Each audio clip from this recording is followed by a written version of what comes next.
الرحيم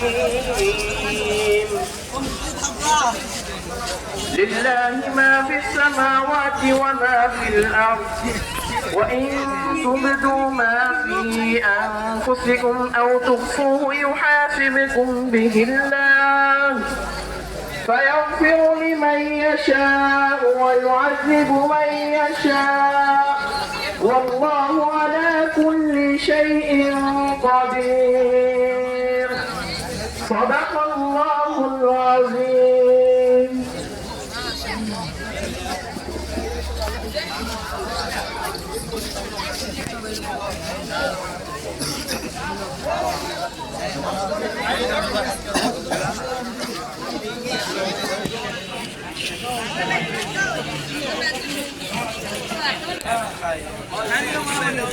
সামনে চলে আসি যারা এদিক সেদিক ঘোরাঘুরি করছি, যারা একটু দূরে দূরে দাঁড়িয়ে আছি সকলেই আমাদের সমাবেশ স্থলে চলে আসে এবং কাছাকাছি এসে দাঁড়ায়। أعوذ بالله من الشيطان الرجيم بسم الله الرحمن الرحيم ولا تقولوا لمن يقتل في سبيل الله أموات بل أحياء ولكن لا تشعرون সম্মানিত তৌহিদি জনতা, আমরা যে ইস্যু নিয়ে এখানে একত্রিত হয়েছি তো আমরা সকলেরই জানা আছে, সামনে আপনারা ব্যানারে দেখতেছেন। তো আমরা বলতে চাই হযরতে উলামায়ে কেরাম যারা কোরআন হাদিস নিয়ে ঘাটেন, তো এরা এই ইসলাম ইস্যুকে এবং ভারতের সাথে বাংলাদেশের বর্তমানে যে সম্পর্ক, এই যে খারাপ একটা সম্পর্ক, এইটাকে গজওয়াতুল হিন্দের পূর্বাভাস হিসাবে দেখতেছেন। ঠিক কিনা কে বলেন? আল্লাহ রাসূল সাল্লাল্লাহু আলাইহি ওয়াসাল্লাম 1400 বছর আগে এই গজওয়াতুল হিন্দ, এই হিন্দের ঘোষণা দিয়ে গেছেন বিশ্বনবী মুহাম্মদ রাসূলুল্লাহ সাল্লাল্লাহু আলাইহি ওয়াসাল্লাম। গজওয়া আরবি শব্দ, এটার অর্থ হলো যুদ্ধ, আর হিন্দ বলতে আল্লাহ রাসূল বুঝিয়েছেন যে এই ভারত উপমহাদেশ। ভারত উপমহাদেশ বলতে ভারত, পাকিস্তান, বাংলাদেশ, শ্রীলঙ্কা, ভুটান, নেপাল, এই রাষ্ট্রগুলো নিয়ে হলো ভারত উপমহাদেশ। আল্লাহ রাসূল বলেন যে ভারত উপমহাদেশে একটা যুদ্ধ হবে মুসলমানদের সাথে আর এই মূর্তি পূজারীদের সাথে। আমরা পূর্বাভাস লক্ষ্য করছি যে ইসকন ইস্যু সহ, আলিফ হত্যা সহ, উপ হাইকমিশনের অফিসে হামলা, এগুলো সব আমরা সেই গজওয়াত হিন্দের পূর্বাভাস লক্ষ্য করছি। আল্লাহ রাসূল 1400 বছর আগে ঘোষণা দিয়ে গেছেন। আমি নাসাই শরীফের 2টি হাদিসের তর্জমা করছি। আল্লাহ রাসূল 1400 বছর আগে বলে গেছেন যে ভারতবর্ষের সাথে মুসলমানদের, ভারতবর্ষের মূর্তি পূজারীদের সাথে একটা যুদ্ধ হবে, সেটা নাম কি? গজওয়াতুল হিন্দ। সেই যুদ্ধে যারা শরীক হবেন আল্লাহ রাসূল তাদেরকে 4 ধরনের সুসংবাদ দিয়েছেন। কয় ধরনের? 4 ধরনের। এক নম্বরে আল্লাহ তাআলা ঘোষণা দিয়েছেন এই যুদ্ধে মুসলমানদেরকে আল্লাহ বিজয় দিবেন, আলহামদুলিল্লাহ বলেন।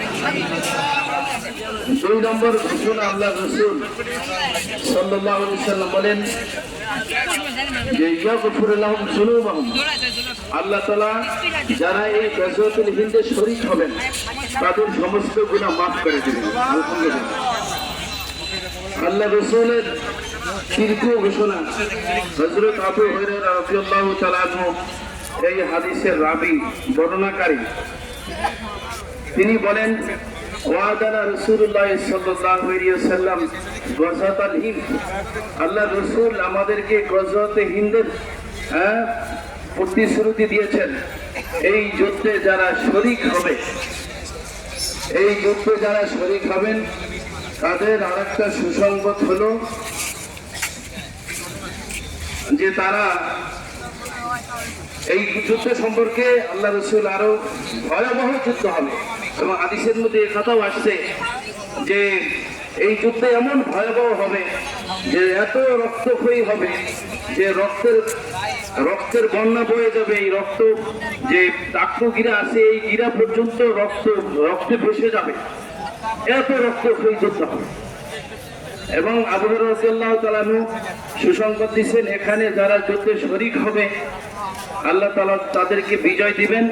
এবং আল্লাহ রসুলের সাহাবী আবু হুরায়রা রাদিয়াল্লাহু তাআলা বলছেন যদি এখান থেকে কেউ ফিরে আসে, গাজী হয়ে যদি ফিরে আসে, ইন রাজাতু ওয়া আনা আবু হুরায়রা রাদিয়াল্লাহু তাআলা আবু হুরায়রা মুহাররাম আবু হুরায়রা রাদিয়াল্লাহু তাআলা বলছেন যে আমি যদি এই যুদ্ধ থেকে ফিরে আসি তাহলে আমি আবু হুরায়রা জাহান্নাম থেকে মুক্তি পেয়ে যাব, আমি মুক্তি প্রাপ্ত হয়ে গেলাম। তো আর একটা খুশখবরির কথা যেটা আমার এখন স্মরণ আসতেছে না, এই জন্য আমরা এই ইসকন সহ এই যে সমস্ত কর্মকাণ্ড এই হিন্দুস্তানের সাথে হইতেছে, আমরা এটা ওই রসুলের পূর্বাভাস যেটা গজওয়াতুল হিন্দ ওইটার পূর্বাভাস লক্ষ্য করছি। আমরা এই যুদ্ধে আমরা শরীক হতে চাই না ইনশাআল্লাহ। আল্লাহ সকলকে এই যুদ্ধে অংশগ্রহণ করার তৌফিক দান করেন।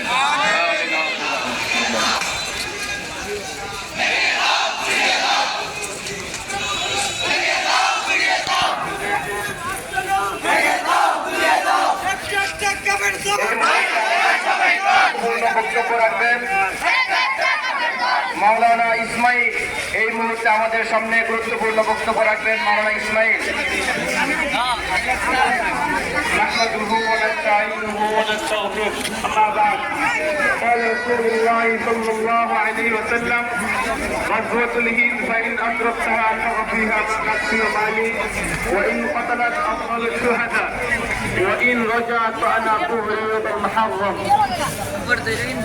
সম্মানিত বন্ধুগণ, আমাদের সামনে অত্যন্ত গুরুত্বপূর্ণ আলোচনা করেছেন আমাদের মুফতি জামাল আহমদ সাহেব দামাত বরকাতুহু। হুজুর একটি হাদিসের তর্জমা করেছেন, যেই হাদিসের তর্জমাটি আমি আপনাদেরকে আরবিতে শোনালাম। এখানে রাসূল সাল্লাল্লাহু আলাইহি ওয়াসাল্লাম বলেছেন একটি গাজওয়াতুল হিন্দ যুদ্ধ হবে, এই যুদ্ধটি হবে উপমহাদেশ থেকে, যেটার একটি আলামত আমরা দেখতে পেয়েছি। সেখানে রাসূল আকরাম সাল্লাল্লাহু আলাইহি ওয়াসাল্লাম বলেছেন এমন একটা যুদ্ধ হবে যে যুদ্ধে যদি আমি শহীদ হই সবচেয়ে বড় শহীদ হব, সবচেয়ে বেশি মর্যাদা পাবো। আর যদি আমি ফিরে আসি সেই সকল যে গাজীরা রয়েছে সবচেয়ে উত্তম গাজী হব। তো সেই যুদ্ধে অংশগ্রহণ গ্রহণ করার জন্য আমরা প্রস্তুত আছি ইনশাআল্লাহ। ঘেমার আওয়াজ হবে না, শুরু করতে হবে নারায়ণ তাকবীর, তাকবীর। চিত রক্ত দিয়েছি তো রক্ত, রক্তের বন্যায়, রক্তের বন্যায়, action to action, action to action, action, আলেমুল আমার অ্যাকশন, আলেমুল আমার অ্যাকশন, নারায়ণ তাকবীর।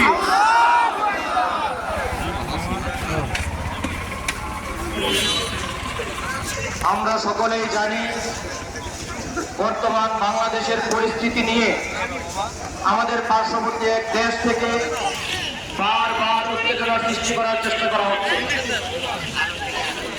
আমাদের বাংলাদেশ দীর্ঘ সময় পর শান্তিতে মানুষ বসবাস করার মতো একটি সময় পেয়েছে বলে মনে করেছিল, কিন্তু আমাদের পার্শ্ববর্তী দেশ যদিও এতদিন পর্যন্ত তারা বলে এসেছে তারা আমাদের বন্ধু দেশ, কিন্তু আমাদের এই 24 সালের স্বাধীনতার পর প্রকৃত চেহারা তাদের উন্মোচন হতে শুরু করেছে। তারা কি আসলে আমাদের বন্ধু নাকি শত্রু, সেটা এখন প্রত্যেকটি নাগরিক বুঝতে শুরু করেছে।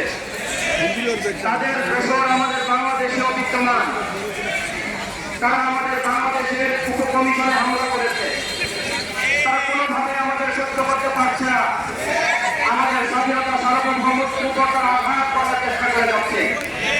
আজ সে উপলক্ষে আমাদের প্রতিবাদ সমাবেশ, আজকে যে প্রতিবাদ সমাবেশে যে আজকে সংখ্যালঘুর উপরে নীতিমালা দেখাইতে গিয়ে সারা দেশ চিন্তা করছে।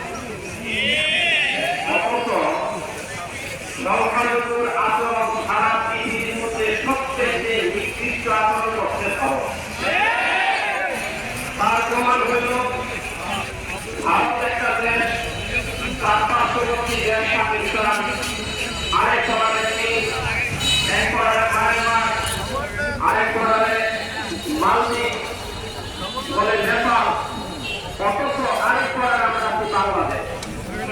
সুস্থভাবে শান্তিভাবে নিরপেক্ষভাবে যদি আমরা চিন্তা করতে চাই, কোন একটা পার্শ্ববর্তী দেশের সাথে তার কোন সুসম্পর্ক নাই। এর নাম হল ভারত। যে কারোর সাথে মিলে থাকতে তো পারে না, কারো মিলে থাকাটাও সে সহ্য করতে পারে। এর নাম হল ভারত। আজকে তুমি সংখ্যালঘুর বলিও নাও, বলে হিন্দুস্তানের মধ্যে সংখ্যালঘু মুসলিম হোক, চাই সে বৌদ্ধ হোক, কোন জাতি তোমার কাছে শান্তিতে নাই। তবে আমরা যদি বলে সেই মুসলমানের দিকে তাকাই, প্রায় সময় গুজরাটের মুসলমানদের উপর অত্যাচার করে সেই হিন্দুবাদী সেই মোদী সরকার, যে আজকে সংখ্যালঘু বলে যায়।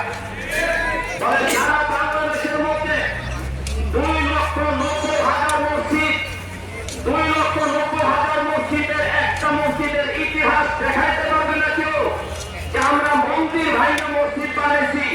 অথচ ভারতের মধ্যে মসজিদ ভাইনা মন্দির বানাই আপনাদের সঙ্গে স্বীকারি দেখাইছে। এর নাম হলো ভারত। বহুত মন্দির ভাইনা মসজিদ বানানোর দেশ সেটা হলো ভারত।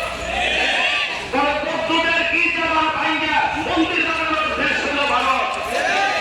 বলে এই দেশ বাংলাদেশ, এই দেশের মধ্যে বলে বৌদ্ধ মুসলিম হিন্দু খ্রিস্টানের কোন ভেদাভেদ ছিল না।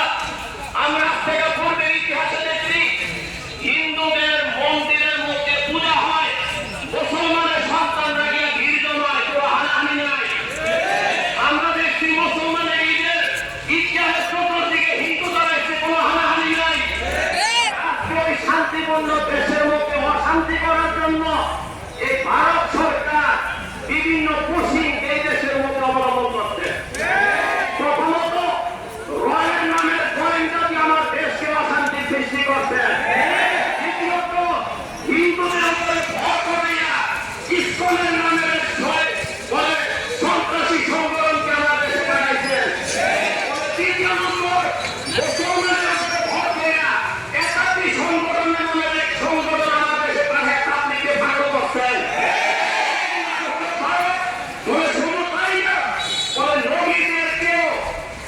অতিরিক্ত নবী সংগঠন বানাইয়া কাদিয়ানির মতন ফেকরা এইটাও সেই ভারত থেকে আবিষ্কার করে আমার মুসলিমরা বাংলাদেশে বানাইছে। শুধু এরকম নয়, বলে বিভিন্ন সময় বিভিন্ন ষড়যন্ত্রমূলক তৈরি করে বাংলাদেশে পাঠায় যায়। অথচ বাংলাদেশের হিন্দু বৌদ্ধ খ্রিস্টান কারো দোকান আলাদা না, আমরা সবাই সম্মিলিতভাবে বাজারে দোকানদারি করি। এখন পর্যন্ত এই দেশের সরকার 90টা হোটেল মিষ্টির দোকান হিন্দুদের, আজও পর্যন্ত কোনো হিন্দু বলতে পারবো না আমার দেশের মিষ্টি মুসলমানের কিনে না একটা মিষ্টি মারাইয়া দিলাম। তবে কিভাবে দোকানদারি হয়? আমাদের মধ্যে দোকানের ভেতরে চাই, মানবতার ভেতরে চাই, হিন্দু মধ্যে খ্রিস্টান মুসলিমের ভেতরে চাই। বরঞ্চ আমার দেশকে অশান্তি করতে গিয়া হিন্দু মধ্য খ্রিস্টান ঐক্য পরিষদের নামে ইংরেজ সরকার বাড়িতে বাড়াইছে। এই জন্য আমি স্পষ্ট বলতে চাই, তুমি যতই ষড়যন্ত্র করো, আমরা আখির নবী মুহাম্মদ রাসূলুল্লাহ সাল্লাল্লাহু আলাইহি ওয়াসাল্লাম, আমরা রাসূলের কাছ থেকে মানবতা শিখছি, কিভাবে মানুষকে মূল্যায়ন করতে চায় সেটা শিখছি, কিভাবে দেশকে মূল্যায়ন করতে হয় আমরা শিখছি। কাজে আমাদের দেশ বলে সারা মানব জাতির জন্য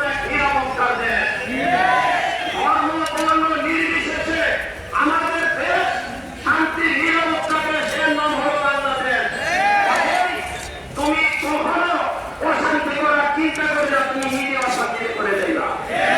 আল্লাহ তাআলা আমাদেরকে বলে নবীর আদর্শ নিয়ে সামনের রাস্তাগুলি দেখা, সামনে চলার তৌফিক দান করুন। সুবহানাল্লাহ।